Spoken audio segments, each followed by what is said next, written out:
कौन कौन खर्राटे लेता है? हाथ उठाइए।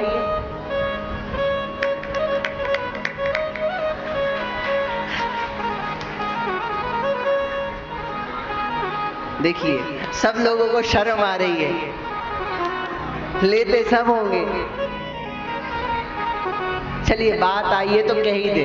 जिन लोगों को रात में खर्राटे आते हैं, वो जो देसी गौ माता होती है, जिसे गिर कहते हैं, जिनकी पूजा होती है जिस गौ माता की, उस गौ माता का घी गरम कर कर अगर रोज नाक में एक एक बूंद डालते हैं, तो जो बहुत